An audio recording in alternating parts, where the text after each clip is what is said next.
शरीरं सुरूपं तथा वा कलत्रं यशश्चारुचित्रं धनं मेरुतुल्यं गुरोरङ्घ्रिपद्मे मनश्चेन्न लग्नं ततः किं ततः किं ततः किं ततः किं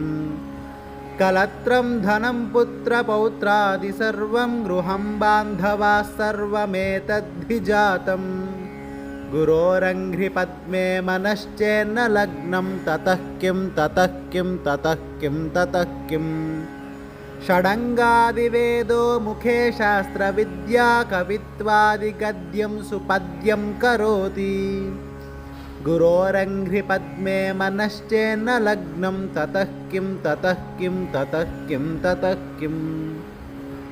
विदेशेषु मान्यस्वदेशेषु धन्यः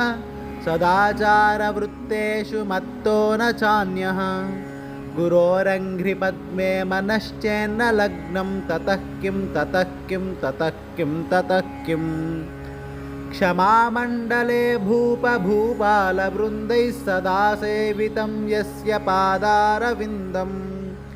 गुरोरङ्घ्रिपद्मे मनश्चेन्न लग्नं ततः किं ततः किं ततः किं ततः किं यशो मे गतं दिक्षु दानप्रतापात् जगद्वस्तु सर्वं करे यत्प्रसादात् गुरोरङ्घ्रिपद्मे मनश्चेन्न लग्नं ततः किं ततः किं ततः किं ततः किं न भोगे न योगे न वा वाजिराजौ न कान्तामुखे नैव वित्तेषु चित्तम् गुरोरङ्घ्रिपद्मे मनश्चेन्न लग्नं ततः किं ततः किं ततः किं ततः किम् अरण्ये न वा स्वस्य गेहे न कार्ये न देहे मनो वर्तते मे त्वनर्घ्ये गुरोरङ्घ्रिपद्मे मनश्चेन्न लग्नं ततः किं ततः किं ततः किं ततः किं गुरोरष्टकं यः पठेत् पुण्यदेही यतिर्भूपतिर्ब्रह्मचारी च गेही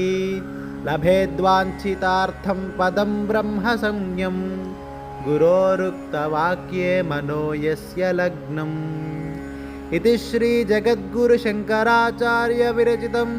श्रीगुर्वष्टकं सम्पूर्णम्। श्रीगुरुभ्यो नमः।